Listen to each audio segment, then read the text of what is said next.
Hey guys, we're here with Daniel, who I believe is the only Flunder player to go day 2 at the NAWCQ. You do also have a spicy tech that you can show off, but what's your thoughts on Flunder for this post-info format? Honestly, I think Flunder is just really great. It's a really fun deck, at least for me to play. Yeah, it has a great Snake Eyes matchup. I am, with Shifter and everything, so I mean, maybe it won't top like everything, but definitely like top regionals and all that. Awesome. Well, let's get to listen. All right, for sure. I mean, first we always have like the typical cards. Robina, the best starter in the game. Of course, then we also have Eaglin, search for the big bird. Talkin, take something back from the banish, and Sri, which vanishes. Very, very standard lineup. And afterwards, I will show you my big birds. So I actually run 3 copies of M-Pen. A lot of people like to run 2, but I like 3 just because it helps with a little bit of extension. And really just like, I can always possibly draw M-Pen as well. So, it's a nice search. And of course, best floodgate.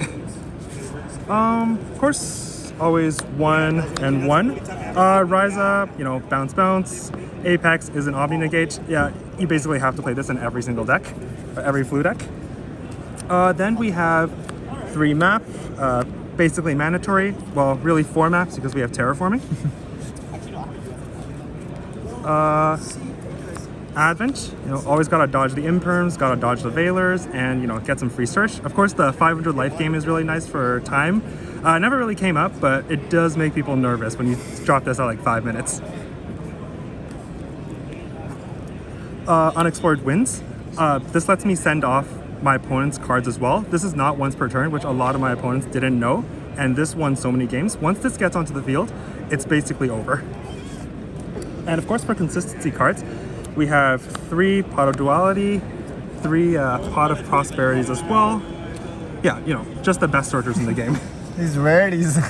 yeah, I will say it is based on necessity. I only got 1. I have 2 Prismatics, Random Secrets, and yeah, Random Rarities is going to be the theme of this deck.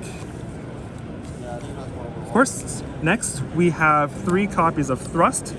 Of course, not really any explanation needed. Thrust just gets to me to any of my strong breakers, and of course, if something bad happens, Featherstorm's the answer. Now I'm going to show, we have 2 Dark Ruler. Dark Ruler is just really strong in this format, it's always great. And now I have this spicy tech card, Spell Card Soul Exchange. So what this does is, it gives me an extra tribute summon, and it lets me tribute my opponent's monsters as well. So if I have this and I can get to M-Pen, I'll just activate this, tribute 2 of my opponent's monsters, so probably like an Appaloosa and a Lacrimosa, and just summon M-Pen and just full combo from there. It does have a second effect, which says that my opponent can also tribute summon. You can't actually tribute the monster that I tributed, but you can tribute as well. I always have to offer it because it's mandatory, but so far nobody has taken me up on the offer. And I think this won me at least 2 to 3 matches. And so you get to it through Thrust? Yeah, I can add it through Thrust, but I've also hard drawn it before, so it's good. Also good for going first because if I have 2 birds on the field and I need an extra normal summon, this comes in clutch. Cool. So we'll put that away. Alright, for traps, 1 Featherstorm, 1 Dreaming Town, 2 Evenleys. This plus Dark Ruler basically just breaks the whole board, and I can just full combo from there. And of course, the best card in the game, Dimension Shifter. Always drop it on standby phase, and life is good. Alright. Although I have dropped this against a lot of my Ritual Beast opponents and Cash opponents, they always look really surprised, and then they're just like, okay, anyways, let's just play. Which is a little unfortunate. Okay, side deck. I feel like most of my side deck didn't come up too much because I'm more of a board breaker deck instead of a hand trap. It does sometimes come up. I feel like they hurt me more often than not because when I Ash or Joel, it opens me up to talents, they can rip my hand, and I feel like Flunder is one of those decks where you really need to have every single card, so you don't want to be losing cards for no reason. Okay, so lineup anyways. So 3 Droll. Again, Random Rarities. It comes up, especially against Ritual Beast, really strong. 3 copies of Ash. Yeah, Random Rarities. To be honest, I don't really like Ash that much. It just feels kind of low impact, at least for this format. I'd rather just have my breakers. Yeah, and it opens me up to talents, but it's still a good card. I wouldn't replace it with anything else.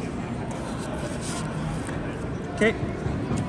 We'll have 1 Ultimate Slayer. I mean, it's just a nice card to spin back to the extra deck, but it never really came up. Cool. 3 Cosmics just to get rid of some back row. I like this because, you know, it's on a quick effect. Like, you know, they can't really anti-spell me or like try to negate it or have destruction protection, so it's good. Of course, an extra Dreaming Town for the extension, and the best 4 cards in the game. 2 other Feather Storms, 2 more Trap Tricks. So basically, I know there's a lot of Mulch Army in this format and a lot of different hand traps. So my thought process for going first is essentially every road leads to Feather Storm.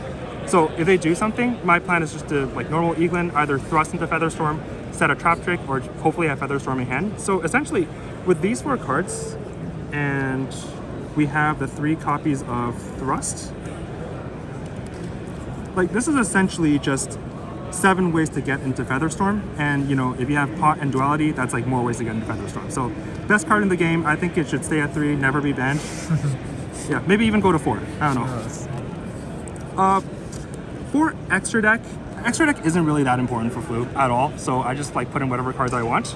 So I guess I can just sort of break them up into like different parts. So we have these cards are just for Slayer, like, and they, you know, they're just really strong.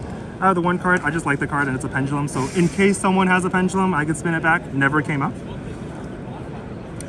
Let's see, and of course, this as well, just for the link, never comes up. I usually just take these off for prosperity. Underworld Goddess and Typhon. I mean, they're just like useful cards to have. They're like nice, kind of like nice ways if I have nothing else going on. Just for the burn.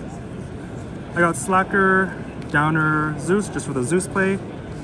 I mean, yes, the bird one is better. I just don't have it, so I just go with this. It came up once, but I didn't win that game anyways, so it was okay.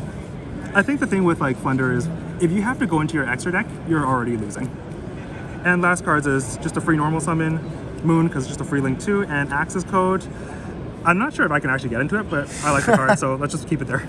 Amazing. Well, thank you so much for the deck profile. Any last shoutouts? For sure. So shout out to my friends Jason and George who came with me. We tested a lot. It was really fun. Also shout out to Jaden, who we hang out with a lot, so it was really cool. And shout out to everybody in Montreal, locals. You know, they're really supportive, and all my friends in Toronto as well. Awesome. Thank you so much. Yeah, thank you.